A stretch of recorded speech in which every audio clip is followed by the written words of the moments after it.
Nandito po tayo ngayon ulit sa sagingan at maglinis naman na ng sagingan. Inakuha na ng baging yung saging. Kailangan malinis ito para hindi mamayat, para laging maganda ang saging. Linisan ang mga puno para laging maganda.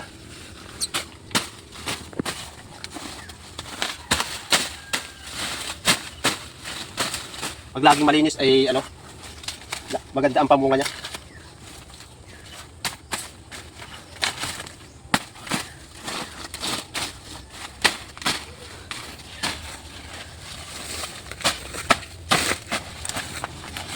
Natanggal yung mga matatanda ng dahon.